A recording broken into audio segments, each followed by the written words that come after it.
మారింది చెప్పండి? ధరణి పోయి భూభారత్ వచ్చింది, ఏం మారిందండి? అట్లీస్ట్ ఆ భూభారతిలో ప్రైవసీ ఆప్షన్ కూడా ఇంతవరకు తీసేయలేకపోయినారు మీరు. ఎవరైనా భూమి కొన్నా, ఎవరైనా ఏదన్నా కొనుగోలు చేసినా ధరణిలో ఏముండే? ప్రైవసీ ఆప్షన్ ఉండే. అంటే అది ఎవరు చూడకుండా పెట్టుకునేవాళ్ళు. ఎవరు ఎందుకు చూడొద్దు? మీరు మీరు మీరు జెన్యూన్గా సంపాదిస్తే ఎవరు ఎందుకు చూడొద్దు? లీడర్లు కానీ, పారిశ్రామికవేత్తలు కానీ, రియల్టర్లు, వీళ్ళంతా పెద్ద పెద్ద బడా బడా వ్యాపారులు, ముఖ్యంగా పొలిటీషియన్స్ దాన్ని ప్రైవసీలో పెట్టుకుని ఎవరికి కనబడకుండా చేసుకునేవాళ్ళు. ఎందుకు కనబడద్దు? ఆ ప్రైవసీ ఆప్షన్ తీసేస్తామన్నారు. ఇంతవరకు ఆ ప్రైవసీ ఆప్షన్ అట్లనే ఉన్నది.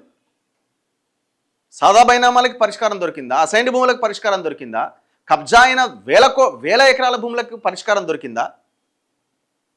టెరాసిస్ అనే కంపెనీ చేతిలో ధరణి పెట్టి 25 లక్షల ఎకరాల ప్రభుత్వ భూమిని పట్టాల కింద మార్చారని లెక్కలు చెప్తున్నాయి కదా.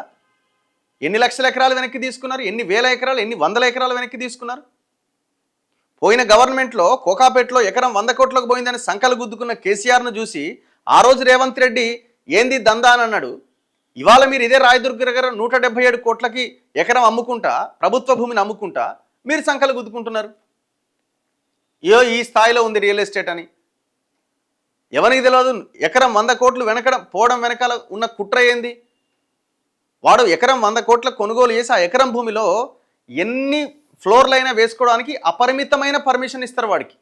అపరిమితమైన వాడు 50 ఫ్లోర్గా 60 ఫ్లోర్లైనా వేసుకొని ఒక్కొక్క ఫ్లాట్ని 3 కోట్లకు 4 కోట్లకు అమ్ముతాడు. 100 కోట్లకైంది 500 కోట్లకైనా కొనుక్కుంటాడు. ఇదేమైనా గొప్ప విషయమా?